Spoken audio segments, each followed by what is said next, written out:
అందరికీ నమస్తే. ఈరోజు మనం సహజ దృగ్విషయాల్లో భాగంగా ధ్వనికి సంబంధించినటువంటి కీలక అంశాల గురించి మాట్లాడుకోబోతున్నాం.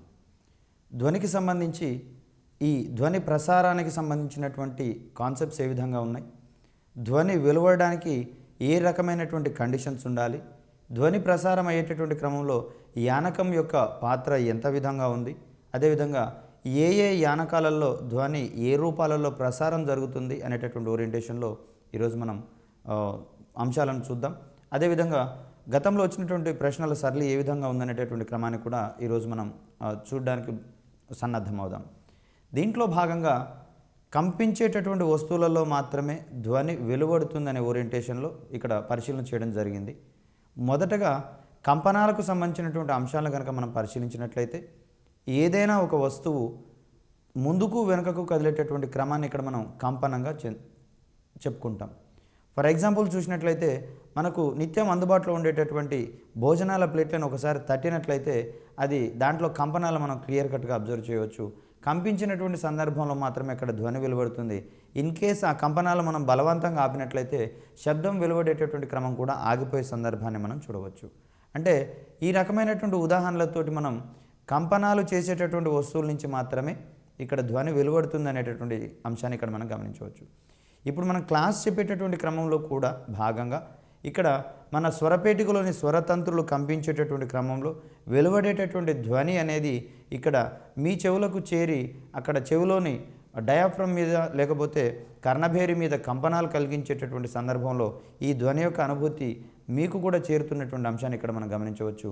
సో ధ్వని ఉత్పత్తి కావాలన్నా, ధ్వని యొక్క అనుభూతిని చెందాలన్నా వస్తువులు కంపించినప్పుడు మాత్రమే మనకి ఇది బోధపడుతుంది. అదేవిధంగా సౌండ్ బాక్సులకు సంబంధించినటువంటి వ్యవస్థలను పరిశీలించినట్లయితే వాటి మీద చేయి ఉంచి అబ్జర్వ్ చేసినటువంటి క్రమంలో అక్కడ సౌండ్ బాక్స్లోని ఒక లేయర్ డయాఫ్రమ్ అంటాం, దాన్ని డయాఫ్రమ్ అనేది ముందుకు వెనుకకు కదిలేటటువంటి క్రమంలో శబ్దం పునరుత్పత్తి అయ్యేటటువంటి అంశాన్ని ఇక్కడ మనం గమనించవచ్చు.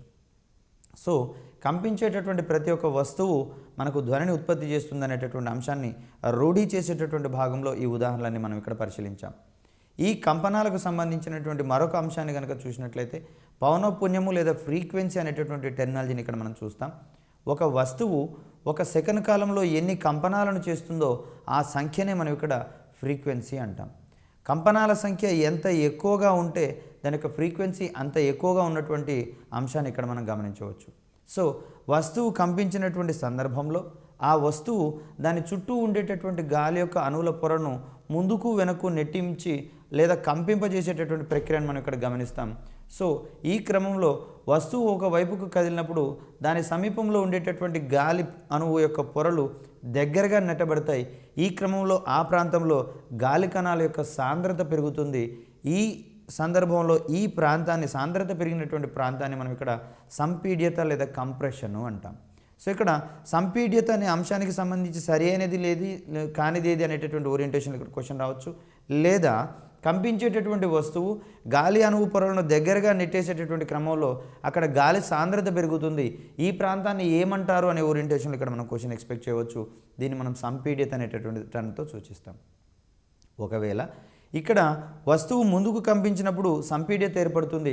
అదేవిధంగా వస్తువు వెనక్కి కంపించేటటువంటి క్రమంలో అక్కడ ఒక ఖాళీ ప్రదేశం ఏర్పడుతుంది. ఈ సందర్భంలో అక్కడ ఉండేటటువంటి గాలి పొరలు విశాలంగా విస్తరించుకుంటాయి. ఫలితంగా గాలి యొక్క సాంద్రత పలచబడుతుంది. సో ఈ ప్రాంతాన్ని లేదా గాలి యొక్క కణాల సాంద్రత తక్కువగా ఉండేటటువంటి ఈ ప్రాంతాన్ని మనం ఇక్కడ విరళీకరణము, రేర్ ఫ్రాక్షన్ అనేటటువంటి అర్థంతో సూచిస్తాం. సో విరళీకరణం అంటే గాలి కణాల యొక్క సాంద్రత తక్కువగా ఉన్నటువంటి ప్రాంతాన్నేమో విరళీకరణం అంటాము. ఇక్కడ యానకంలోని గాలి కణాల యొక్క సాంద్రత అధికంగా ఉండేటటువంటి ప్రాంతాలనేమో మనం ఇక్కడ సంపీడ్యతగా చెప్పుకుంటాము. సో మరొక అంశాన్ని చూసినట్లయితే వస్తువు కంపించినప్పుడు ప్రతి కంపనానికి ఒక సంపీడిత మరియు ఒక విరళీకరణం ఏర్పడి ఆ డిస్టర్బెన్స్ అనేది లేదా కంపనాలు అనేవి యానకంలో ముందుకు సాగిపోయేటటువంటి క్రమాన్ని ఇక్కడ మనం గమనించవచ్చు. సో ఈ కంపనాలు చేసేటటువంటి క్రమంలో గాలి అనేటటువంటి యానకం నుంచి సంపీడన మరియు విరళీకరణాలు మొత్తం నిత్యం ఏర్పడుతూ ఈ డిస్టర్బెన్స్ని లేదా కంపనాలను గాలి అనేటటువంటి యానకంలో ముందుకు తీసుకుపోయేటటువంటి ప్రక్రియను మనం ఇక్కడ చూస్తాం. ఈ క్రమంలో మనకు రెగ్యులర్గా క్రమం తప్పకుండా కనిపించే వాటిని మనం ఇక్కడ సంపీడిత విరళీకరణాల గురించి చెప్తాం. సో ఈ సంపీడ్యత మరియు విరళీకరణాల ప్రభావం వలన ఒక ధ్వని తరంగం ఏర్పడుతుంది, లేకపోతే తరంగం ఏర్పడుతుంది అంటాం. వాస్తవానికి తరంగంలో సంపీడిత విరళీకరణాలు ఏర్పడతాయి. ఈ రకమైనటువంటి తరంగాలకు ఒక ఉదాహరణగా మనం ధ్వని తరంగాన్ని చెప్పవచ్చు. అంటే తరంగం అనేది ఒక బ్రాడ్ కాన్సెప్ట్ని చెప్తుంది, దాంట్లో ధ్వని తరంగం అనేది ఒక ఉదాహరణపూర్వకమైనటువంటి అంశంగా మనం ఇక్కడ గమనించవచ్చు. సో సంపీడ్యత మరియు విరళీకరణాల యొక్క ప్రవాహం వల్ల ఏర్పడేది మనం ఇక్కడ తరంగంగా చెప్పుకుంటే, ఇక్కడ మనం ధ్వని తరంగం అనేది సంపీడ్యత మరియు విరళీకరణాల రూపంలో గాలిలో ప్రయాణం చేస్తుంది అనేది మనం ఇక్కడ గుర్తుంచుకోవాలి. సో గాలిలో ధ్వనివేగానికి సంబంధించినటువంటి విలువల పరంగా మనకి ఇక్కడ క్వశ్చన్స్ రావడం జరిగింది. సో గాలిలో ధ్వనివేగం అనేది 331 మీటర్లు పర్ సెకండ్గా ఉంటుంది. ఇక్కడ నీటిలో ధ్వనివేగం అనేది 1435 మీటర్లు పర్ సెకండ్గా ఉంటుంది. అదేవిధంగా గాజులో ధ్వనివేగం అనేది సెకండ్కు 5500 మీటర్లుగా ఉంటుంది.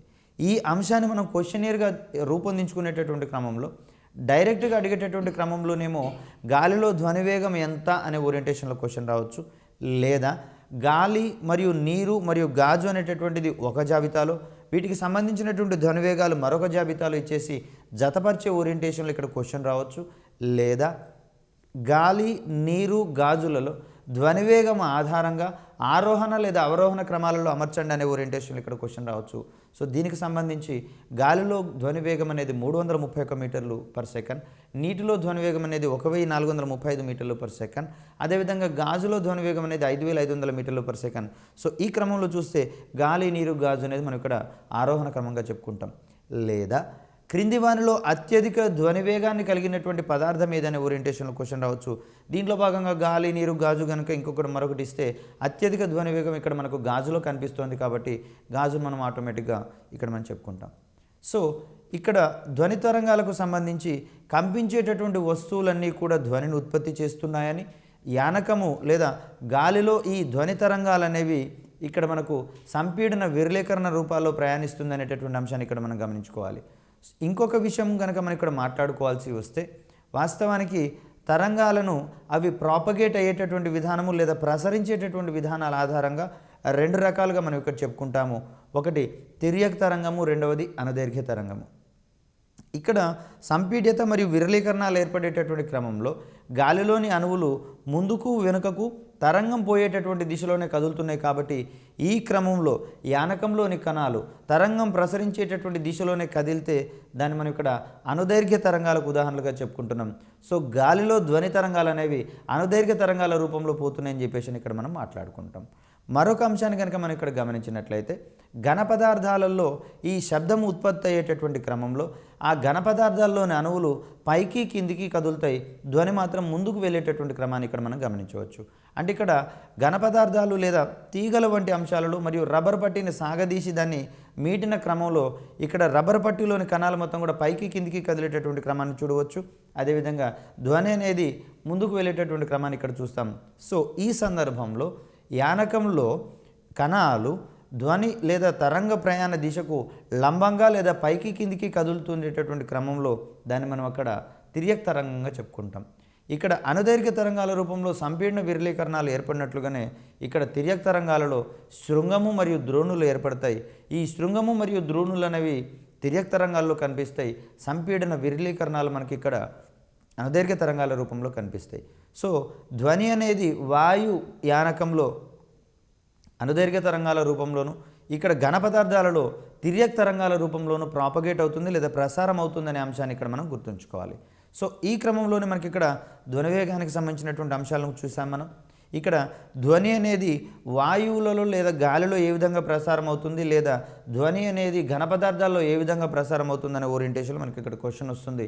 దీనికి వాయువులలో అయితేనేమో అనుదైర్ఘ్య తరంగం అని చెప్తాము, ఇక్కడ ఘన పదార్థాలలో అయితేనేమో తిర్యక్ తరంగాలు అని చెప్తాం. లేదా క్వశ్చన్ ఓరియంటేషన్ మార్చేటటువంటి క్రమంలో గాలిలో ధ్వని ప్రసరించేటటువంటి క్రమంలో క్రింది వాటిని ఏర్పరుస్తుంది అని అడుగుతాడు. సో ఇట్లాంటి సందర్భంలో సంపీడన విరళీకరణాలు ఏర్పడతాయని చెప్తాము వాయువులలో. అయితే ఘన పదార్థాలలో ధ్వని ప్రసరించేటటువంటి క్రమంలో క్రింది వారిని ఏర్పరుస్తుంది గుర్తించండి అంటాడు. సో దీనికి సంబంధించినటువంటి అంశాలు మనం శృంగము మరియు ద్రోణి ఏర్పడతాయి అనే క్రమాన్ని మనం ఇక్కడ చూస్తాం. సో ఇక్కడ ధ్వనికి సంబంధించి ఈ ఓరియంటేషన్లో క్వశ్చన్స్ వస్తే, మరొక అంశము ధ్వని అనేది ఏదైనా ప్రయాణించేటటువంటి క్రమంలో ఏదైనా అడ్డుతలం వచ్చినా లేదా ఏదైనా తలాల మీద పడినప్పుడు అది వెనక్కి వస్తుంది. సో ఈ వెనక్కి వచ్చేటటువంటి ప్రక్రియను మనం ఇక్కడ పరావర్తనం చెందించడం అంటాము. ఈ రకంగా ధ్వని ప్రయాణించేటటువంటి మార్గంలోని అడ్డుతలాలను ఎదుర్కొని వెనక్కి మరలేటటువంటి క్రమంలో భాగంగా వెనక్కి వచ్చేటటువంటి ధ్వనిని మనం ఇక్కడ ప్రతిధ్వని లేదా ఎక్కువగా చెప్పుకుంటాం. సో ధ్వని తరంగాలు ప్రసరించే మార్గంలో ఏదైనా వస్తువు అడ్డు వచ్చినప్పుడు తరంగాలు పరావర్తనం చెంది వెనక్కి వచ్చేటటువంటి దృగ్విషయాన్ని మనం ఇక్కడ ప్రతిధ్వనిగా చెప్పుకుంటాం. ఇక్కడ రెండు ధ్వనులు మన చెవిని 1/10 సెకండ్ల కన్నా ఎక్కువ కాల వ్యవధిలో చేరినప్పుడు మాత్రమే ఆ రెండు ధ్వనులను మనిషి విడివిడిగా వినగలుగుతాడు. సో దీనికి సంబంధించి ఈ విలువను లేదా ఈ అంశాన్ని మనం ధ్వని స్థిరతగా మనం చెప్పుకుంటాం. అంటే చెవిలో 1/10 సెకండ్ల కన్నా తక్కువ కాలం పాటు పడినటువంటి శబ్దాలను మన యొక్క చెవి ఐడెంటిఫై చేయజాలదు, లేదా రెండింటి మధ్య డిఫరెన్స్ని మన చెవి ఐడెంటిఫై చేయజాలదు. 1/10 సెకండ్ల కన్నా ఎక్కువ కాల వ్యవధిలో చేరినప్పుడు మాత్రమే ఆయా శబ్దాలను మన చెవి గ్రహించగలుగుతుంది. తద్వారా మనిషి ఆ శబ్దాలకు సంబంధించినటువంటి అంశాలను వినగలుగుతాడు. సో ఈ అంశంలో 1/10 సెకండ్ల ఈ విలువను మనం ధ్వని స్థిరతగా మనం ఇక్కడ చెప్తాం. క్రింది వానిలో ధ్వని స్థిరతకు సంబంధించినటువంటి అంశంగా ఎంత సమయాన్ని పేర్కొంటారు అనే ఓరియంటేషన్లో క్వశ్చన్ వస్తే దాన్ని మనం 1/10 సెకండ్ల కన్నా ఎక్కువ కాలాన్ని మనం ఇక్కడ చెప్పుకోవాల్సి వస్తుంది. అదేవిధంగా అసలు ధ్వని పరావర్తన ధ్వనిని మనం వినే క్రమంలో పరావర్తన తలం అనేది గోడ నుంచి మనకు కనీసం 11 మీటర్లు లేదా అంతకన్నా ఎక్కువ దూరంలో ఉండేటటువంటి క్రమాన్ని కూడా మనం ఇక్కడ గమనించాలి. సో సముద్రంలో ఇక్కడ సముద్రం యొక్క లోతును తెలుసుకునేటటువంటి క్రమంలో ధ్వని పరావర్తనాన్ని కూడా మనం ఇక్కడ వినియోగిస్తున్నాం. ఈ క్రమంలో ధ్వనిని సముద్రం లోపలికి సోనార్ అనేటటువంటి వ్యవస్థ ద్వారా దీన్ని మనం సౌండ్ నావిగేషన్ అండ్ రేంజింగ్ అంటాము. అంటే ధ్వనికి సంబంధించి అక్కడ ఉండేటటువంటి దూరాన్ని కనుగొనేటటువంటి క్రమాన్ని మనం ఇక్కడ సోనార్గా చెప్పుకుంటాం. Sonar, sound navigation and ranging అంటే వస్తువు యొక్క దూరాన్ని కనుగొనేటటువంటి క్రమంలో సౌండ్ వేవ్స్ని వాడుకోవడం ద్వారా ఈ ప్రక్రియను మనం ఇక్కడ చేస్తాం. కాబట్టి దీన్ని మనం సోనార్గా మనం ఇక్కడ పేర్కొంటున్నాం. సముద్రాల యొక్క లోతుని తెలుసుకోవాలన్నా లేదా సముద్రాలలో అంతక్రితం మునిగిపోయినటువంటి వస్తువులు లేదా ఓడలకు సంబంధించినటువంటి సమాచారం తెలుసుకోవాలన్నా ఇక్కడ మనకు ధ్వని పరావర్తనం అనేటటువంటి ధర్మం ఉపయోగపడుతుంది. దీన్ని మనం సోనార్ అనేటటువంటి ప్రక్రియలో భాగంగా మనం వాడతాం. ఇక్కడ ధ్వనికి సంబంధించినటువంటి పరావర్తకాల గురించి మాట్లాడుకుంటున్నాం. ప్రతిధ్వని ఏర్పడాలంటే అక్కడ ఏదైనా ఒక వస్తువు అడ్డుగా ఉన్నటువంటి క్రమంలో ఆ అడ్డుతలానికి తగిలిన తర్వాత ధ్వని వెనుకకు వచ్చేటటువంటి క్రమంలో మనం ఇక్కడ ఈ ప్రతిధ్వని గురించి మాట్లాడుకుంటున్నాం. సో ఇదే క్రమంలో ఏ వస్తువులైతే ధ్వనిని పరావర్తనం చెందించకుండా ఉంటాయో వాటిని మనం ఇక్కడ అధమ పరావర్తకాలుగా చెప్పుకుంటాం. అంటే ఈ క్రమంలో వాటి మీద పడినటువంటి ధ్వనిని అవి పూర్తిగా శోషించుకునేటటువంటి క్రమాన్ని ఇక్కడ మనం గమనించవచ్చు. ఫర్ ఎగ్జాంపుల్ చూసినట్లయితే ఇక్కడ కంప్యూటర్ ల్యాబ్స్కి సంబంధించి థర్మాకోల్ షీట్స్ని ఎక్కువగా వాడుతూ ఉంటాం. సో ఇక్కడ ఈ క్రమంలో ఆ ధ్వని అనేది థర్మాకోల్ షీట్స్కి వెళ్ళినటువంటి క్రమంలో అవి వెనక్కి మరలలేవు. మరొక రకంగా కనుక దీన్ని చెప్పగలిగితే అధమ పరావర్తకాలుగా సూక్ష్మ రంధ్రాలు కలిగినటువంటి వస్తువులను వాడినట్లయితే దాన్ని మనం అధమ పరావర్తకాలు అనేటటువంటి క్రమంలో మనం ఇక్కడ చూస్తాం. అది కేవలం ధ్వని యొక్క పరావర్తన ధర్మాన్ని తగ్గించే క్రమాన్ని మనం ఇక్కడ చూడవచ్చు. సో ఈ సందర్భంలో ధ్వనితో పాటు ప్రతిధ్వనిని కూడా వినేటటువంటి క్రమంలో మనకు శబ్దాలు అనేవి అత్యంత అస్పష్టంగా వినిపిస్తాయి. కాబట్టి ఇక్కడ సౌండ్ సిస్టమ్స్ ఉన్నటువంటి క్రమంలో ఈ థియేటర్లలో కానివ్వండి, ఫంక్షన్ హాల్లో కానివ్వండి, ఈ రకమైనటువంటి అధమ పరావర్తకాల యొక్క అమరిక ఎక్కువగా ఉంటుంది. ఈ క్రమంలో ధ్వని యొక్క పరావర్తనం అనేది తక్కువగా జరుగుతుంది. కాబట్టి అక్కడ శబ్దం అనేది నాణ్యమంగా వింటాం అనేటటువంటి అంశాన్ని ఇక్కడ మనం చూడవచ్చు. సో ఈ క్రమంలో క్రింది వానలో ఏ ఏ పదార్థాలు ధ్వని అధమ పరావర్తకాలుగా పనిచేస్తాయనే ఓరియంటేషన్లో లేదా ధ్వని శోషకాలుగా పనిచేస్తాయనే ఓరియంటేషన్ మనకు క్వశ్చన్ రావచ్చు. సో ధ్వని శోషకం అయినదేది లేదా కానిదేది అనే ఓరియంటేషన్ ఇక్కడ మనం క్వశ్చన్ ఎక్స్పెక్ట్ చేయవచ్చు. సో దీంట్లో భాగంగా దుస్తులు కానివ్వండి, సచ్ఛిద్ర పదార్థాలు కానివ్వండి, థర్మాకోల్ మొదలైనటువంటి పదార్థాలు కానివ్వండి, అదేవిధంగా ఈ మధ్య కాలంలో ఆధునిక గృహాలు నిర్మించుకునేటటువంటి క్రమంలో పిఓపి, ప్లాస్టర్ ఆఫ్ ప్యారిస్ని మనం ఇక్కడ వినియోగిస్తున్నాము. ఈ పిఓపిలో కూడా మన కంటికి కనిపించినటువంటి సూక్ష్మమైనటువంటి రంధ్రాలు ఉంటాయి. కాబట్టి ఈ రంధ్రాలు ఉన్నటువంటి పిఓపిని పెట్టినటువంటి ఆ గోడలకు తగిలినటువంటి ధ్వని అనేది వెనక్కి మరలలేదు. తద్వారా ప్రతిధ్వని మనం అక్కడ తగ్గించుకోవచ్చు.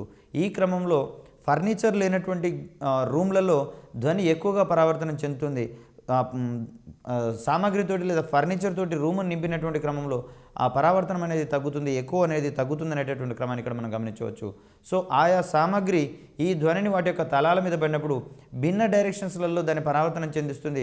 కొన్ని సందర్భాల్లో శోషించుకునేటటువంటి క్రమాన్ని చూస్తాం. కాబట్టి ఇక్కడ ఫ్లైవుడ్ లోహపు పలకలు ధ్వనిని అత్యధికంగా పరావర్తనం చెందించగల పరావర్తకాలుగా చెప్పుకుంటే, రంధ్రాలు ఉన్నటువంటి వస్తువులు ధ్వని శోషకాలుగా లేదా ధ్వని అధమ పరావర్తకాలుగా ప్రవర్తించేటటువంటి సందర్భాన్ని చూడవచ్చు. ఈ క్రమంలో దుస్తులు, సచ్ఛిద్ర పదార్థాలు, థర్మాకోల్, పిఓపి, అదేవిధంగా కొబ్బరి పీచు, వీటికి సంబంధించినటువంటి అమెరికలు మొత్తం కూడా మనం ఇక్కడ అధమ పరావర్తకాలుగా చెప్పుకుంటాం.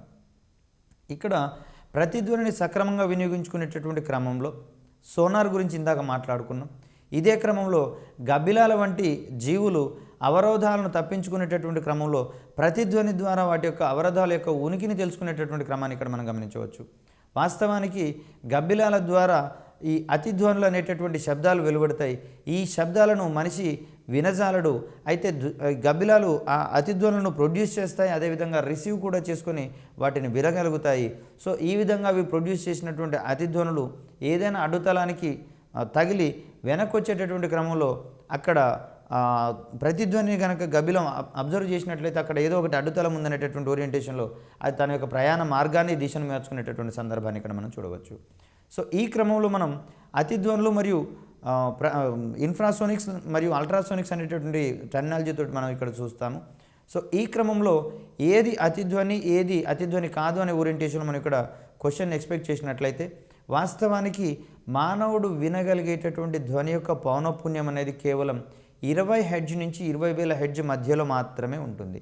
20 హెర్ట్జ్ కంటే తక్కువగా ఉండేటటువంటి పౌనఃపున్యం కలిగినటువంటి శబ్దాలనేమో పరశ్రవ్యాలు లేదా ఇన్ఫ్రాసోనిక్స్గా చెప్పుకుంటాం. 20,000 హెర్ట్జ్ కంటే హెచ్చుగా ఉండేటటువంటి పౌనఃపున్యం కలిగినటువంటి శబ్దాలను లేదా ధ్వనిని మనం ఇక్కడ అతిధ్వనులుగా చెప్పుకుంటాం. అల్ట్రాసోనిక్స్ అనేటటువంటి టర్మ్తో సూచిస్తాం. సో 20 హెర్ట్జ్ మరియు 20 హెర్ట్జ్ మధ్యలో ఉండేటటువంటి ఈ పౌనఃపున్యాలను మాత్రమే మానవుని యొక్క చెవి గుర్తించగలుగుతుంది. కాబట్టి ఈ పౌనఃపున్యాల యొక్క అవధిని మనం శ్రవ్య అవధిగా పేర్కొంటాము. శ్రవ్య అవధి కంటే దిగువన ఉండే మొత్తం పరశ్రవ్యాలు కాగా, శ్రవ్య అవధి కంటే అధికంగా ఉండేటటువంటి మొత్తం కూడా అల్ట్రాసోనిక్స్ లేదా అతిధ్వనులుగా మనం ఇక్కడ చెప్పుకుంటాం. సో గబ్బిలాలు అతిధ్వనులను ప్రొడ్యూస్ చేసి అవరోధాలకు తగిలినటువంటి అతిధ్వనులు వెనకకు వచ్చినప్పుడు వాటి యొక్క ప్రతిధ్వని రిసీవ్ చేసుకోవడం ద్వారా తమ యొక్క మార్గంలో ఉండేటటువంటి అవరోధాలను గుర్తించి ప్రయాణ మార్గాన్ని మరియు దిశను మార్చుకునేటటువంటి క్రమాన్ని ఇక్కడ మనం చూడవచ్చు. ఇక్కడ ధ్వనికి సంబంధించినటువంటి ప్రమాణాలు కనుక మనం చూసినట్లయితే డెసిబిల్స్ అనేటటువంటి ప్రమాణాలు చెప్తాము. దీన్ని బెల్ అనేటటువంటి శాస్త్రవేత్త ఇచ్చినటువంటి నేమ్ ప్రకారము, బెల్ అనేటటువంటి శాస్త్రవేత్త పేరు మీదుగా బెల్ అనేటటువంటి ప్రమాణాన్ని తీసుకున్నాం. బెల్లో 10వ వంతుని మనం ఇక్కడ డెసిబెల్ అంటాం. ప్రధానంగా ధ్వనిని డెసిబిల్స్ అనేటటువంటి ప్రమాణంలో ఇక్కడ సూచించడం జరుగుతుంది.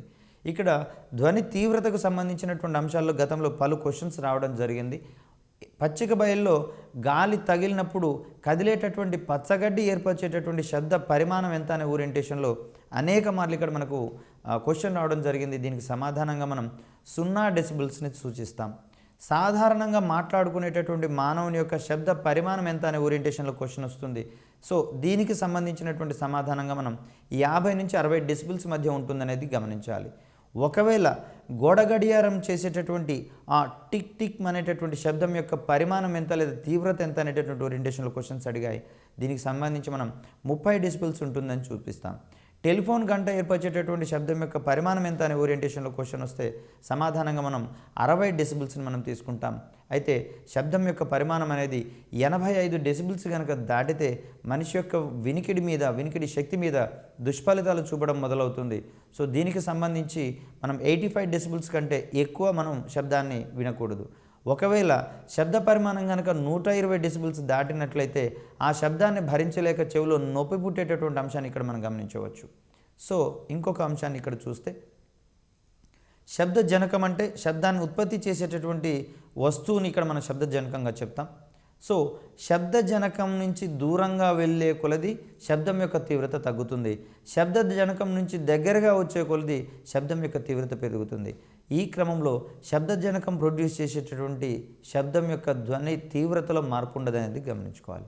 సో వినేటటువంటి శబ్ద పౌనఃపున్యం లేదా శబ్ద తీవ్రతలో మార్పు వస్తున్నా కూడా శబ్ద జనకం నుంచి వచ్చేటటువంటి ఆ శబ్ద తీవ్రతలో మార్పు ఉండదనే అంశాన్ని ఇక్కడ మనం గమనించాలి. ఇది కేవలము శబ్ద జనకానికి మరియు పరిశీలకునికి మధ్య ఉండేటటువంటి సాపేక్ష చలనం యొక్క ఆధారంగా జరిగేటటువంటి క్రమాన్ని ఇక్కడ మనం గమనించవచ్చు. దీన్ని మనం ఇక్కడ శబ్ద జనకం నుంచి దూరంగా వెళ్ళే కొలది మరియు దగ్గరగా వచ్చేటటువంటి క్రమంలో శబ్ద తీవ్రతలో మార్పు ఉంటుందని, శబ్ద జనకం నుంచి దూరంగా వెళ్ళే కొలది ఆ స్థలం వద్ద లేదా ఆ పరిసర ప్రాంతాల్లో శబ్ద తీవ్రత తగ్గుతుందనేటటువంటి క్రమాన్ని ఇక్కడ మనం గమనించవచ్చు. దీనికి వ్యతిరేకంగా మరో రకంగా శబ్ద జనకం నుంచి దూరం తగ్గే కొలది లేదా దగ్గరగా వచ్చే కొలది ఆ సందర్భంలో శబ్ద తీవ్రత పెరుగుతుంది అనేటటువంటి అంశాన్ని ఇక్కడ గమనించవచ్చు. ఒకవేళ క్వశ్చన్ మార్చేటటువంటి క్రమంలో శబ్ద జనకం నుంచి దూరంగా వెళ్ళే కొలది శబ్ద జనకం నుంచి వెలువడేటటువంటి వాస్తవ ధ్వని తీవ్రత ఎంత లేదా వాస్తవ శబ్ద తీవ్రత ఎంత, ఈ క్రమంలో మారదు అనేది గుర్తుంచుకోవాలి. పెరుగుతుంది అనేది అటువంటిది లేదా తగ్గుతుంది అనేటటువంటి అంశంలో, శూన్యమవుతుంది అనేటటువంటి అంశంలో, అదేవిధంగా మారదు లేదా ఒకే విధంగా ఉంటుంది అనేటటువంటి అంశంలో మనకి ఇక్కడ ఆన్సర్స్ ఇచ్చినట్లయితే ఇక్కడ శబ్దజనకం నుంచి వెలువడేటటువంటి శబ్దం యొక్క తీవ్రత దూరంగా వెళ్ళే కొలది పరిశీలకుడు వినేటటువంటి శబ్ద తీవ్రతలో మార్పు ఉంటుంది, కానీ ధ్వనిజనకం వెలువరించేటటువంటి క్రమంలో మార్పు ఉండదనే అంశాన్ని ఇక్కడ మనం గమనించుకోవాలి. అదేవిధంగా మనకు వినిపించని స్థాయిలో ఉండే శబ్ద ప్రమాణము 0 డెసిబుల్స్ అనుకుంటే ఇందులో ఉండేటటువంటి ధ్వని పీడనం చదరపు సెంటీమీటర్కు 0.0002 డైన్స్ ఉంటుందనేటటువంటి అంశాన్ని ఇక్కడ మనం గమనించుకోవాలి. సో 0 పీడనం వద్ద ధ్వని పీడనం విలువ చదరపు సెంటీమీటర్కు ఎంత అనే ఓరియంటేషన్ మనం ఇక్కడ క్వశ్చన్ ఎక్స్పెక్ట్ చేయవచ్చు. అదేవిధంగా నగరాల్లో ఉండేటటువంటి ట్రాఫిక్కు 50 మీటర్ల దూరంలో ఉండేటటువంటి శబ్ద పరిమాణం మనకి ఇక్కడ 50 డెసిబుల్స్ ఉంటుందనేటటువంటి అంశాన్ని ఇక్కడ గమనించాలి. ఆ రోడ్డు పక్కన ఉండేటటువంటి 10వ అంతస్తులో ఉండే వ్యక్తికి కూడా ట్రాఫిక్ వల్ల వినబడేటటువంటి శబ్ద పరిమాణం అనేది 50 డెసిబుల్స్ ఉంటుందనేటటువంటి అంశాన్ని ఇక్కడ మనం గమనించాలి. ఇక్కడ డెసిబుల్ స్కేల్ అనేటటువంటిది లాగార్థమిక్ టేబుల్ మాదిరిగా ఉంటుంది, సంవర్గమానయుతంగా ఉంటుంది అనేటటువంటి అంశాన్ని ఇక్కడ మనం గమనించవచ్చు. ప్రధానంగా కంపించేటటువంటి ఏ వస్తువు అయినా సరే ధ్వనిని ఉత్పత్తి చేస్తాయనేటటువంటి అంశాన్ని ఇక్కడ మనం గమనించినాం. ఇక్కడ ధ్వని ప్రసారం అయ్యేటటువంటి క్రమంలో దానికి ఖచ్చితంగా ఏదో ఒక యానకం అవసరమవుతుంది. ధ్వని ప్రసారానికి యానకం అవసరం లేదనే ఓరియంటేషన్లో మనకు ఒక ప్రయోగం జరిగింది. దీన్ని మనం గంటజాడి ప్రయోగంగా చెప్పుకుంటాం. ఈ క్రమంలో యానకం అవసరమయ్యేటటువంటి తరంగాలను మొత్తాన్ని కూడా మనం యాంత్రిక తరంగాలుగా చెప్పుకుంటాం. వాస్తవానికి తరంగం అనేటటువంటి అంశంలోనే ప్రాథమికంగా ఏదైనా ఒక దగ్గర ఏర్పడినటువంటి శక్తి లేదా అలజడి అనేది ఒక ప్రాంతం నుంచి మరొక ప్రాంతానికి వెలువడేటటువంటి క్రమంలో అది తరంగ రూపంలో ప్రసారం అవుతుందనేటటువంటి అంశాన్ని ఇక్కడ మనం చూస్తాం. సో ప్రధానంగా ధ్వని అనేది ఒక యాంత్రిక శక్తి స్వరూపంగా మనం ఇక్కడ చెప్పుకోవచ్చు. ఇక్కడ ధ్వని అనేది ఒక చోటు నుంచి మరొక చోటికి ప్రసరించేటటువంటి క్రమంలో ఘన, ద్రవ, వాయువుల వంటి ఏదైనా ఒక యానకం అవసరమవుతుందనే అంశాన్ని ఇక్కడ గుర్తుంచుకోవాలి. మరొక ముఖ్యమైనటువంటి అంశం, యానకం అంటే ఏమిటి, యానకానికి సంబంధించి ఏ ధర్మాలు ఉండాలి, దీనికి సంబంధించి మనం కొంత ఇక్కడ అంశాలు చర్చించుకుందాం. కణాలు కలిగినటువంటి ఏ పదార్థాన్నైనా ఏ మాధ్యమాన్నైనా మనం యానకం అంటాం. సో శూన్యంలో ఎటువంటి కణాలు ఉండవు కాబట్టి శూన్యం అనేది మనకు యానకంగా ప్రవర్తించబడదు లేదా పరిగణించబడదు. ఘన పదార్థాల్లో కానివ్వండి, ద్రవ పదార్థాల్లో కానివ్వండి, వాయువులలో కానివ్వండి కణాలు ఉంటాయి కాబట్టి వీటన్నిటిని మనం యానకంగా చెప్పుకోవచ్చు. సో ధ్వని అనేది ఒక చోటు నుంచి మరొక చోటికి ప్రసరించే క్రమంలో ఘన, ద్రవ, వాయువుల వంటి ఏదైనా యానకాలు అవసరం. ఇక్కడ కంపించే వస్తువుల వలన పరిసర యానకంలో ఏర్పడేటటువంటి అలజడిని మనం ఇక్కడ ధ్వని తరంగంగా చెప్పుకున్నాం. ప్రధానంగా గాలిలో ధ్వని తరంగాలు అనుదైర్ఘ్య తరంగాలుగా ఉంటాయి. ధ్వని తరంగాలు శూన్యంలో ప్రయాణింపజాలవు. అదేవిధంగా ఈ ఘన పదార్థాలు మరియు ద్రవ పదార్థాలలో ఈ ధ్వని అనేది ఎక్కువగా తిర్యక్ తరంగాల రూపంలో ప్రసారం అవుతుందనేది గుర్తుంచుకోవాలి. దీనికి సంబంధించి ఒక ఫన్నీ కాన్సెప్ట్ ఏముంటుందంటే, చంద్రుని మీద 1,00,000 వాట్ల తీవ్రతతోటి డీజే సిస్టమ్ని కనుక ఎస్టాబ్లిష్ చేస్తే సందర్భం ఏ విధంగా ఉంటుందనే ఓరియంటేషన్లో గతంలో పలు ఓరియంటేషన్ క్వశ్చన్స్లలో రావడం జరిగింది. సో దీనికి సమాధానంగా కేవలం మనం ఆ డీజే ప్రోగ్రాంలోని అంశాలను మనం చూడగలుగుతాం, కానీ శబ్దాన్ని మనం వినలేము. ఎందుకంటే చంద్రుని మీద యానకం ఉండదు కాబట్టి అక్కడ ఈ ధ్వని తరంగాలు అనేవి ప్రసరింపజాలవు, ప్రయాణించజాలవు అనేది చూస్తాం. గాలిలో ధ్వని తరంగాలు ఏర్పడేటటువంటి క్రమంలో లేదా ప్రయాణించేటటువంటి క్రమంలో అణువులు అనేవి స్థిరస్థానం నుంచి అటు ఇటు కంపించే క్రమాన్ని మనం చూస్తున్నాం. సో ధ్వని వేగం అనేది ఘన పదార్థాలలో ద్రవ పదార్థాలలో కన్నా ఎక్కువగాను, ద్రవ పదార్థాలలో వాయు పదార్థాలలో కన్నా ఎక్కువగాను ఉండేటటువంటి అంశాన్ని ఇక్కడ మనం గమనించవచ్చు. సో ఈ క్రమంలో ఈ క్రింది వాణిలో ధ్వని వేగము అత్యల్పం నుంచి అత్యధికం ఉండేటటువంటి క్రమంలో వరుస క్రమంలో అమర్చండి అనే ఓరియంటేషన్ మనకు క్వశ్చన్ రావచ్చు. వాయువులు, ద్రవ పదార్థాలు, ఘన పదార్థాలు మనం ఇక్కడ ఆరోహణ క్రమంగా చెప్పుకుంటాం. లేదా ఘన ద్రవ వాయు పదార్థాలను అవరోహణ క్రమంలో భాగంగా మనం ఇక్కడ చెప్పుకుంటాం. సో లేదా క్రింది వానిలో ఏ పదార్థాలలో ధ్వనివేగం అత్యధికంగా ఉంటుందని ఓరియంటేషన్లో క్వశ్చన్ ఎక్స్పెక్ట్ చేయవచ్చు. దీనికి మనం సమాధానంగా ఘన పదార్థాలకు సంబంధించిన భావన చెప్తాం. తక్కువగా ఉండేది ఏది అంటే వాయు పదార్థాలకు సంబంధించినటువంటి భావన చెప్తాం. ధ్వని తరంగాలు ప్రయాణించేటటువంటి యానకంలో ఇవి వాయువులు అయితేనేమో సంపీడల విర్ణీకరణాలు ఏర్పరుస్తాయి. అదేవిధంగా ఘన పదార్థాలు లేదా ద్రవ పదార్థాలలో అయితే శృంగము మరియు ద్రోణులు ఏర్పరుస్తాయి అనేది కూడా మనం ప్రధానంగా గుర్తుంచుకోవాలి. ఇక్కడ ధ్వనులకు సంబంధించి కొన్ని శబ్దాలు మన చెవికి ఇంపుగా ఉంటాయి. కొన్ని శబ్దాలు వెలువడినటువంటి క్రమంలో మనం అర్జెంటుగా చెవులు మూసుకోవాలని చెప్పేసి అనిపిస్తుంది. అంటే శబ్ద తీవ్రతను మనం తట్టుకోలేము. ఈ క్రమంలో ధ్వనిని కనుక మనం రకాలుగా వర్గీకరించినట్లయితే క్రమబద్ధంగా సరైన పద్ధతిలో ఒక లయతో వెలువడి మన చెవికి వినడానికి ఇంపుగా ఉండేటటువంటి ధ్వనులు ఒక రకం కాగా, గందరగోళమైనటువంటి పరిస్థితుల్లో వెలువడి వినడానికి ఇంపుగా లేనటువంటి శబ్దాలు లేదా ధ్వనులు మరొక రకంగా చెప్పుకుంటాం. వినడానికి ఇంపుగా ఉంటే దాన్ని సంగీత ధ్వనులు అంటాము.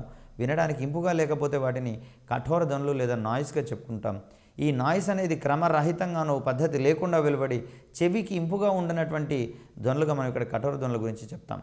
సో సంగీత సాధనాలకు సంబంధించి మనం అంశాలను చూస్తే దీన్ని ప్రధానంగా 3 రకాలుగా చెప్పుకుంటాం. ఒకటి తీగ వాయిద్యాలు, రెండవది డప్పు లేక డ్రమ్ము లేదా చర్మ వాయిద్యాలు అంటాము, మూడవది వాయు వాయిద్యాలకు సంబంధించినటువంటి అంశాలు ఇక్కడ మనం చూడవచ్చు. సితార్, బుల్బుల్, వీణ మొదలైనటువంటివి తీగ వాయిద్యాలు కాగా, మనకు ప్రధానంగా ఉండేటటువంటి ఒక సాధనంగా డప్పును సంబంధించినటువంటి అంశం చూస్తాం. సో ఇది డప్పు లేక డ్రమ్ అనేది చర్మ వాయిద్యానికి సంబంధించినటువంటి అంశంగా చూడవచ్చు. అదేవిధంగా పిల్లన గ్రోవి, క్లారినెట్, హార్మోనియం మొదలైనవి వాయు వాయిద్యాలకు సంబంధించినటువంటి అంశాలుగా మనం ఇక్కడ చూస్తాం. ఇక్కడ ఈ క్రమంలో వాయు వాయిద్యాల ద్వారా సంగీతం వెలువడేటటువంటి క్రమంలో ఉత్పత్తి అయ్యేటటువంటి ధ్వని తరంగాలు ఈ రకానికి చెందినవి. ఈ ఓరియంటేషన్లో క్వశ్చన్ రావచ్చు. లేదా డప్పు లేక డ్రమ్ము వాయిద్యాలకు సంబంధించినటువంటి అంశాల్లో భాగంగా వాటిని టచ్ చేసినప్పుడు లేదా వాటిని వాయించిన క్రమంలో ధ్వని ఏ రూపంలో వెలువడుతుందనే క్రమంలో మనకి ఇక్కడ క్వశ్చన్ రావచ్చు. అయితే చర్మ వాయిద్యంలో లేదా చర్మపు పొరలో మాత్రం కణాలు పైకి కిందికి కదులుతుంటాయి కాబట్టి ఈ క్రమంలో అవి తిర్యక్ తరంగాలను ఏర్పరుస్తాయనే క్రమాన్ని ఇక్కడ మనం చూస్తాం. ఆ ఏర్పడినటువంటి తిర్యక్ తరంగాలు గాలిలో అనుదైర్ఘ్య తరంగాలను ఉత్పత్తి చేయడం ద్వారా అవి మన చెవికి వచ్చేటటువంటి క్రమంలో మళ్ళీ సంపీడ విర్ణీకరణాలుగా వచ్చేటటువంటి క్రమాన్ని ఇక్కడ మనం చూస్తాం. తీగ వాయిద్యాల్లో కూడా అంతే. ఇవి తీగ వాయిద్యాలను మీటినప్పుడు ఆ తీగ అనేది పైకి కిందికి కదులుతుంది, నిలువుగా కదులుతుంది లేదా లంబంగా కదులుతుంది. కాబట్టి తీగ వాయిద్యాల్లో ఏర్పడేటటువంటి ధ్వని తరంగాలు అనేవి తిర్యక్ తరంగాలుగా చెప్పుకుంటాం. ఈ తిర్యక్ తరంగాలు అనేవి వాయువులలో ప్రసారం చేసేటటువంటి క్రమంలో అనుదైర్ఘ్య తరంగాల రూపంలో వస్తాయనేటటువంటి అంశాన్ని ఇక్కడ మనం చూడవచ్చు. ఇక్కడ ఇంత క్రితమే మనం మాట్లాడుకున్నాం 20 హెర్ట్జ్ నుంచి 20,000 హెర్ట్జ్ మధ్యలో ఉండేటటువంటి పౌనఃపున్యంలోని అవధులను మాత్రమే లేదా ఈ శబ్దాన్ని మాత్రమే చెవి అనేది వినగలుగుతుంది, వినికిడిని జ్ఞానాన్ని కలిగిస్తుంది. కాబట్టి 20 హెర్ట్జ్ నుంచి 20,000 హెర్ట్జ్ మధ్యలో ఉండేటటువంటి ఈ ధ్వనులను లేదా పౌనఃపున్య అవధిని మనం శ్రవ్య అవధిగా చెప్పుకున్నాము. 20 హెర్ట్జ్ కంటే తక్కువగా ఉండేటటువంటి క్రమంలో దాన్ని మనం పరశ్రవ్య ధ్వనులు లేదా ఇన్ఫ్రాసోనిక్స్ అనేటటువంటి టర్మ్తో చెప్పుకున్నాం. 20,000 హెర్ట్జ్ కంటే ఎక్కువగా ఉండేటటువంటి ఆ తరంగాలను మనం ఇక్కడ అతి ధ్వనులుగా మనం ఇక్కడ చెప్పుకున్నాం. శ్రవ్య అవధి 20,000 హెర్ట్జ్ కంటే ఎక్కువగా ఉండేటటువంటి పౌనఃపున్యం ఉండేటటువంటి ధ్వని తరంగాలు మనం ఇక్కడ అతి ధ్వనులుగా పేర్కొంటున్నాం. ఇక్కడ న్యూటన్ మహాశయుడి ప్రకారము ధ్వని తరంగాలు అనేవి వాయువులలో ప్రయాణించేటప్పుడు సంపీడన విరళీకరణాలుగా ఏర్పడతాయి. దీన్నే మనం సమోష్ణాగ్రత ప్రక్రియగా పేర్కొన్నాడు. అదేవిధంగా న్యూటన్ మహాశయుడు మనకు వాయువులలో కానివ్వండి, ఇక్కడ ఘన ద్రవ పదార్థాల్లో కానివ్వండి ధ్వనివేగానికి సంబంధించినటువంటి సమీకరణాలు కనుక మనం పరిశీలించినట్లయితే న్యూటన్ సిద్ధాంతం ప్రకారం వాయువులలో ధ్వనివేగానికి సమీకరణము V √E/ρగా చెప్పుకుంటాం.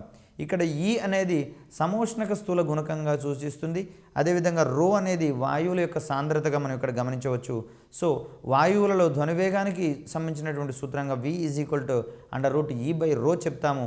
ఈ సమీకరణాన్ని ఇచ్చినటువంటి శాస్త్రవేత్తగా మనం ఇక్కడ న్యూటన్ మహాశయాన్ని పేర్కొంటాం. మరికొన్ని సిద్ధాంతాలను పరిశీలించేటటువంటి క్రమంలో న్యూటన్ సమీకరణ సిద్ధాంతం ప్రకారం గాలిలో ధ్వనివేగం యొక్క సైద్ధాంతిక విలువ 280 మీటర్స్ పర్ సెకండ్గా ఇవ్వడం జరిగింది.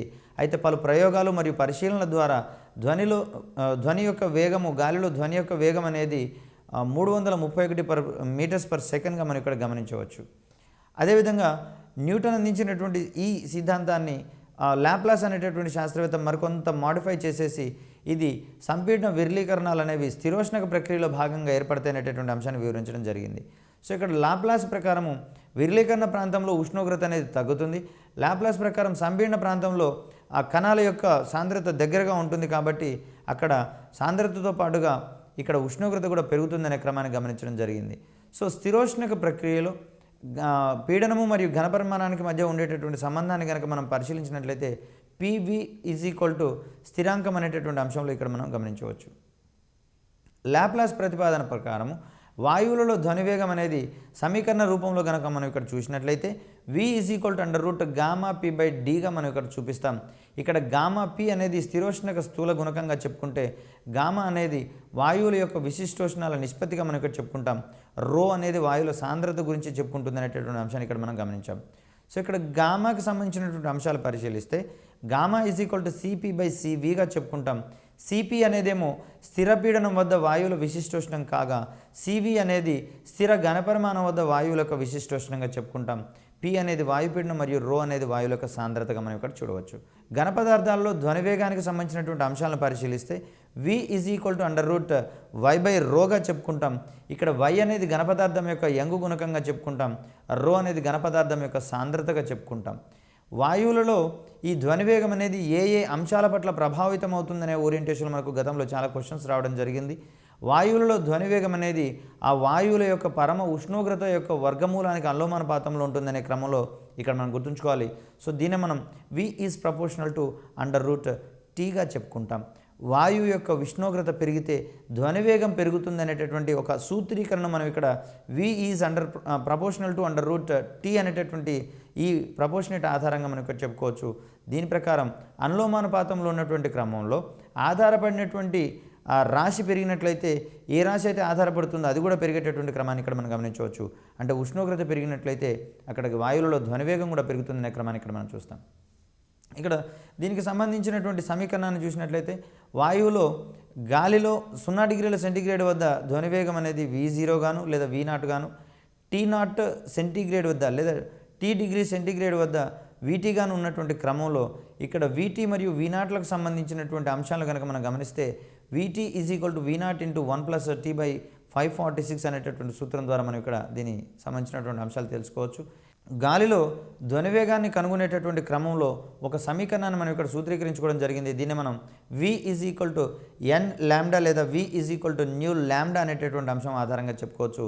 ఇక్కడ న్యూ అనేది అక్కడ గాలిలో ధ్వని యొక్క తరంగం యొక్క ఫ్రీక్వెన్సీని తెలిపితే లాంబ్డా అనేది ధ్వని తరంగం యొక్క తరంగ దైర్ఘ్యాన్ని తెలుపుతుంది అనేటటువంటి అంశాన్ని ఇక్కడ మనం చూస్తాం. సో ఈ క్రమంలో శృతిదండం యొక్క పౌనఃపున్యం అనేది దాని యొక్క కంపన పరిమాణంపై ఆధారపడి ఉంటుంది అనేటటువంటి అంశాన్ని మనం ఇక్కడ పరీక్షల్లో భాగంగా గుర్తుంచుకోవాలి. అదేవిధంగా లఘులోలకం యొక్క పౌనఃపున్యం అనేది దాని యొక్క పొడవు మీద ఆధారపడి ఉంటుంది అనేటటువంటి అంశాన్ని చూస్తాం. ఒక వస్తువును కంపించి వదిలినప్పుడు దానిలో ఏర్పడేటటువంటి సహజసిద్ధమైనటువంటి కంపనాలు మనం ఇక్కడ సహజ కంపనాలు లేదా స్వేచ్ఛా కంపనాలుగా చెప్పుకుంటాం. కాలంతో పాటు తగ్గిపోయేటటువంటి క్రమంలో కంపన పరిమితులు ఉన్నటువంటి ఆవర్తన చలనాలు మనం ఇక్కడ అవరుద్ధ చలనాలు లేదా డోలనాలుగా చెప్పుకుంటాం. వస్తువు బాహ్య ఆవర్తన బల కంపనాల ప్రభావంతో చేసేటటువంటి కంపనాలను బలాత్కృత కంపనాలు అంటారు. వస్తువులో సహజ సిద్ధంగా ఏర్పడేటటువంటి క్రమంలో వచ్చేటటువంటి కంపనాలను సహజ కంపనాలు అనుకుంటే బాహ్య బల ప్రభావం వలన వచ్చేటటువంటి కంపనాలు మనం ఇక్కడ బలాత్కృత కంపనాలుగా చెప్పుకుంటాం. సో ఇక్కడ బలాత్కృత కంపనాలు మరియు సహజ కంపనాలకు సంబంధించి ఒక ముఖ్యమైనటువంటి అంశం గురించి మాట్లాడుకుంటాం ధ్వనికి సంబంధించినటువంటి పాఠ్యాంశంలో. దీన్నే మనం అనునాదము లేదా రెజోనెన్స్ అనేటటువంటి టర్మ్గా చెప్పుకుంటాం. ప్రస్తుతము మానవ దైనందిన జీవితంలో అనునాదం యొక్క పాత్ర అత్యధికంగా ఉన్నటువంటి అంశాన్ని ఇక్కడ మనం గుర్తుంచుకోవాలి. ఒకే సహజ పౌనఃపున్యం గల రెండు వస్తువులు ఒకదాని ప్రభావంతో మరొకటి అత్యధిక డోలనా పరిమితితో కంపనాలు చేసేటటువంటి దృగ్విషయాన్ని మనం ఇక్కడ అనునాదంగా పేర్కొంటాం.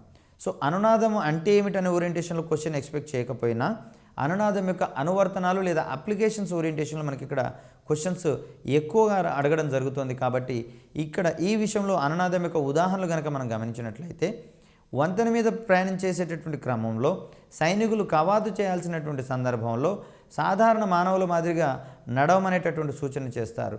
ఒకవేళ కవాతు కనుక చేసినట్లయితే వారి అడుగుల ద్వారా వెలువడేటటువంటి ఆ తరంగాల యొక్క పౌనఃపున్యము బ్రిడ్జ్ యొక్క సహజ పౌనఃపున్యంతో కనుక మ్యాచ్ అయినటువంటి సందర్భంలో బ్రిడ్జ్ కూలిపోయేటటువంటి ప్రమాదం ఉంటుంది. కాబట్టి వంతెన మీద నుంచి సైనికులు కవాతు చేసేటటువంటి సందర్భంలో వారిని మార్చింగ్ చేసినట్లుగా కాకుండా సాధారణ నడకతో దాటేటటువంటి క్రమాన్ని ఇక్కడ మనం చూస్తాం.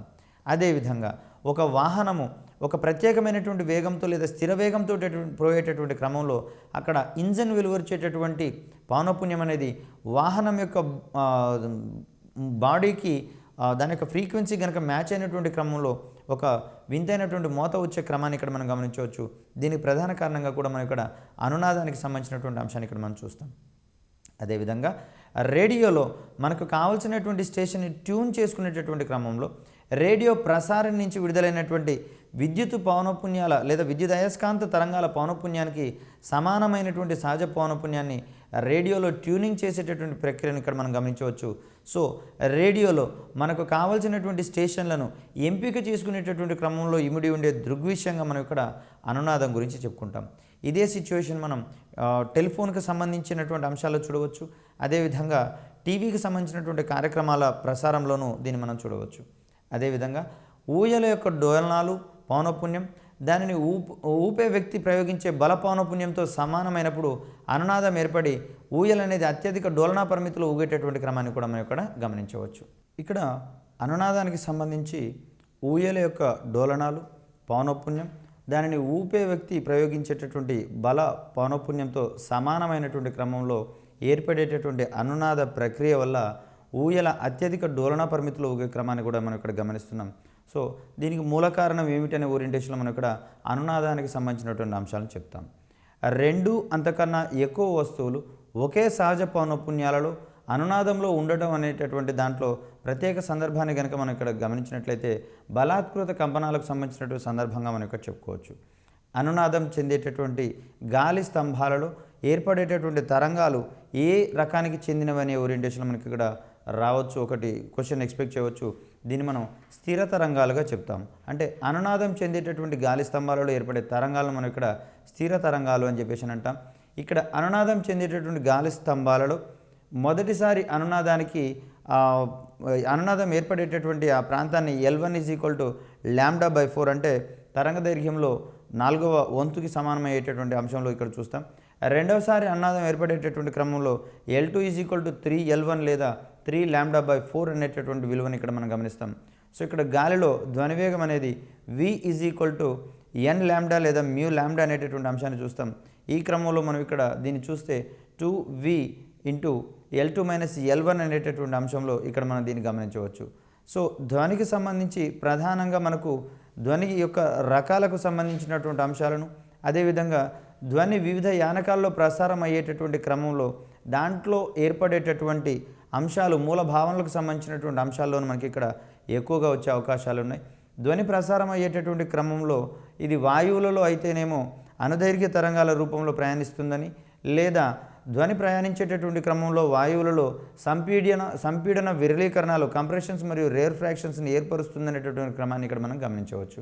ఒకవేళ ధ్వని అనేది ద్రవ మరియు వాయు పదార్థాలలో కనుక ప్రయాణించేటటువంటి క్రమంలో ఇక్కడ శృంగము మరియు ద్రోణులను ఏర్పరుస్తుందని లేదా అక్కడ ఘన మరియు ద్రవ పదార్థాలలో ధ్వని అనేది తిర్యక్ తరంగాల రూపంలో ప్రయాణిస్తుందనేటటువంటి అంశాన్ని ఇక్కడ మనం గుర్తుంచుకోవాలి.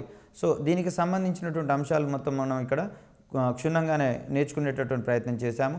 తర్వాత గాలిలో మరియు నీటిలో మరియు గాజులో ధ్వనివేగానికి సంబంధించినటువంటి విలువల పరంగా కూడా క్వశ్చన్స్ వచ్చేటటువంటి ప్రయారిటీ ఉన్న అంశంగా ఇక్కడ మనం గమనించవచ్చు.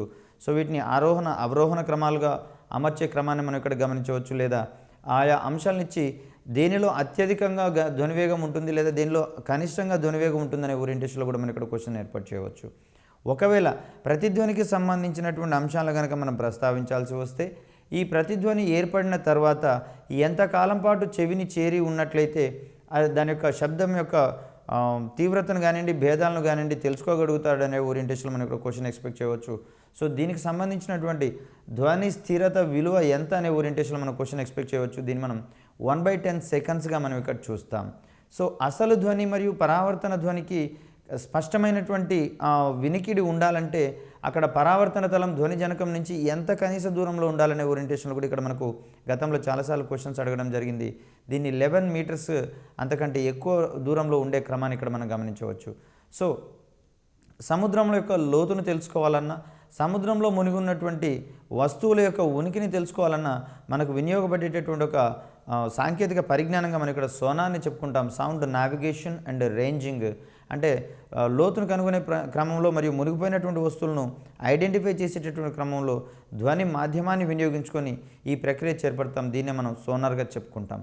అదేవిధంగా ధ్వనికి సంబంధించి అత్యుత్తమైనటువంటి అధమ పరావర్తకాలు లేదా ధ్వనిని బాగా పరావర్తనం చెందించగల పరావర్తకాలకు సంబంధించినటువంటి అంశాలు కూడా మనకి ఇక్కడ ఉన్నాయి.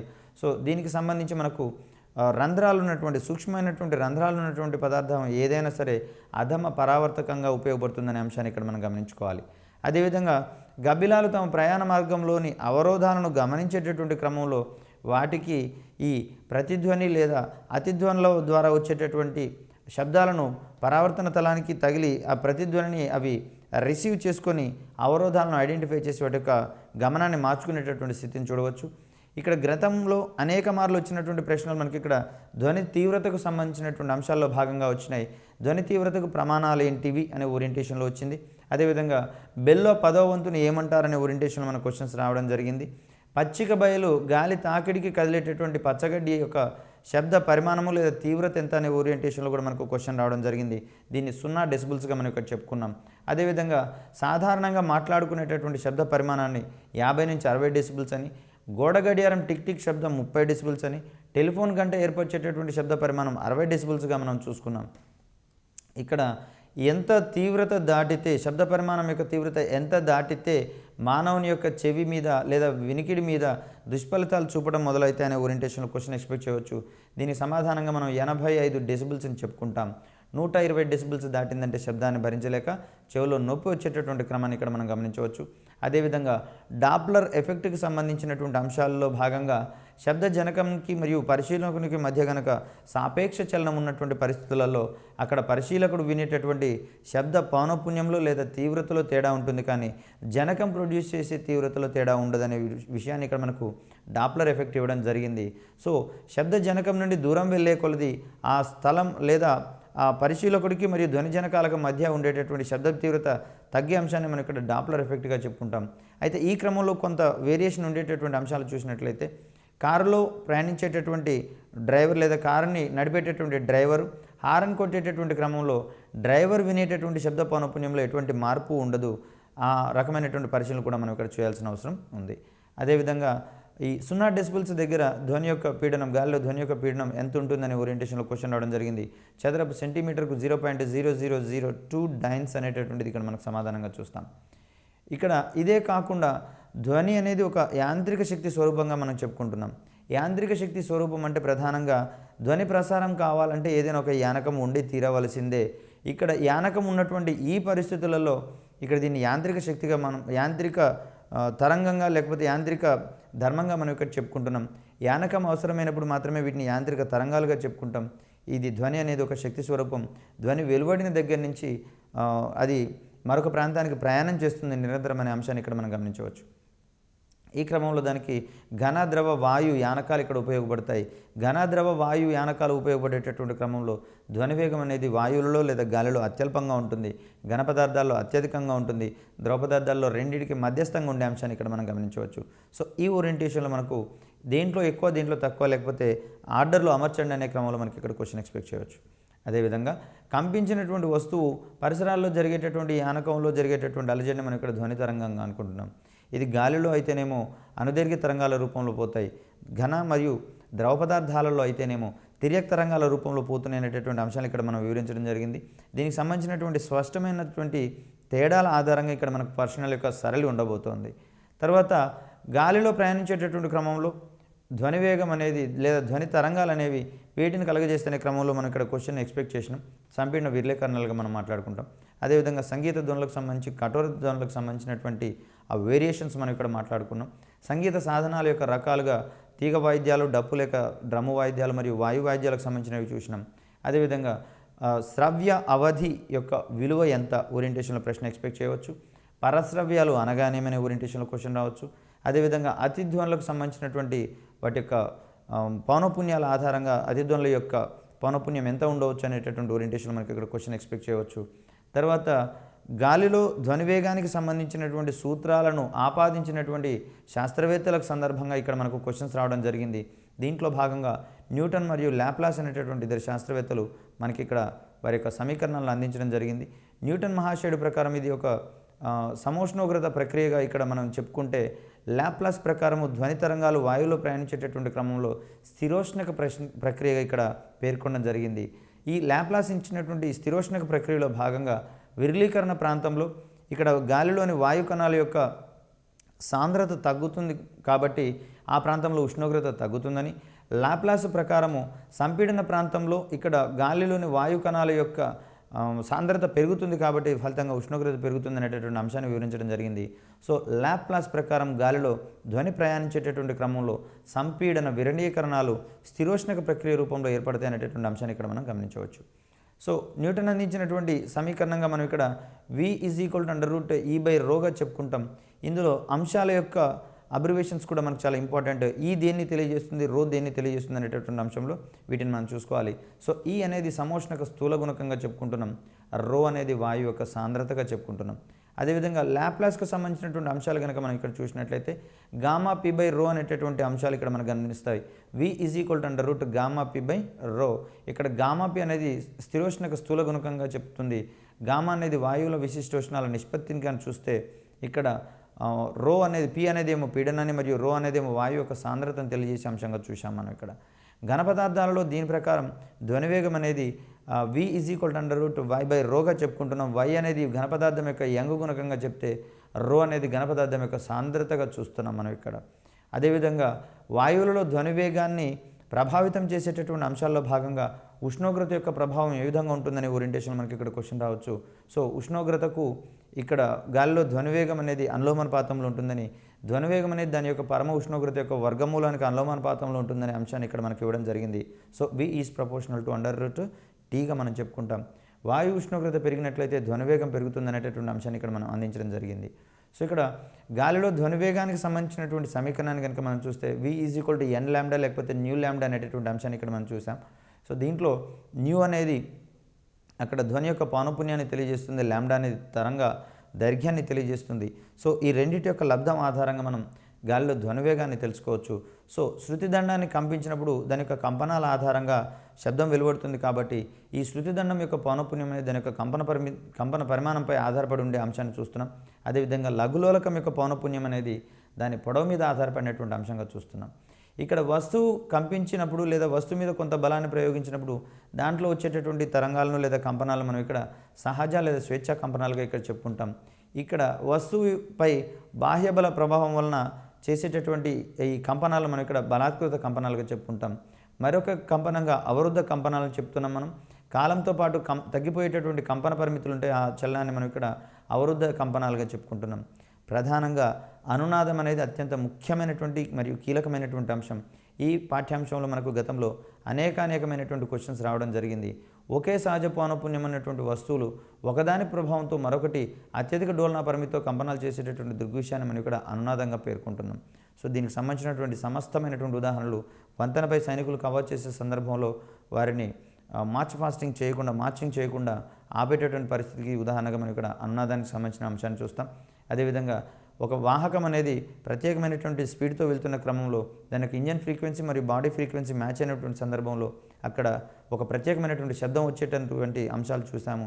అదేవిధంగా రేడియో ట్యూనింగ్ చేసేటటువంటి క్రమంలో కానివ్వండి, అదేవిధంగా టీవీ ప్రసారాలను మనం ట్యూనింగ్ చేసేటటువంటి క్రమంలో కానివ్వండి, నెక్స్ట్ ఇక్కడ రకరకాలైనటువంటి పరికరాలను ఇప్పుడు మనకు ఎంబెడెడ్ సిస్టమ్స్లో భాగంగా అందిస్తున్నాము. వీటికి సంబంధించినటువంటి సమస్త సమాచారంలోనూ కూడా ఇక్కడ వాటి యొక్క వర్కింగ్ మేనరిజంలో కూడా అన్నాదం యొక్క ప్రక్రియ మనకు చాలా ఎక్కువగా ఉన్నటువంటి అంశాలను ఇక్కడ మనం గమనించవచ్చు. సో ఈ రకమైనటువంటి మూల అంశాలతోటి మనం మన యొక్క సబ్జెక్ట్ యొక్క ప్రిపరేషన్ని మెరుగుపరుచుకున్నట్లయితే ప్రధానంగా అభ్యర్థులకు సూచించేది ఏంటంటే సిలబస్ కంప్లీషన్తో పాటుగా ప్రశ్నల యొక్క సరళి ఏ విధంగా ఉండబోతుంది అనేటటువంటి గెస్సింగ్ కూడా మనకు అత్యంత ప్రధానమైనటువంటి అంశం కాబట్టి ప్రశ్నల యొక్క సరళిని మనం ఊహించుకోవడానికి గాను అందుబాటులో ఉన్నటువంటి ప్రాక్టీస్ బిట్స్, అది కూడా నాణ్యమైనటువంటి ప్రాక్టీస్ బిట్స్ని కనుక మనం ప్రాక్టీస్ చేసినట్లయితే మనలో కాన్ఫిడెన్స్ కూడా బిల్డ్ అవుతుంది.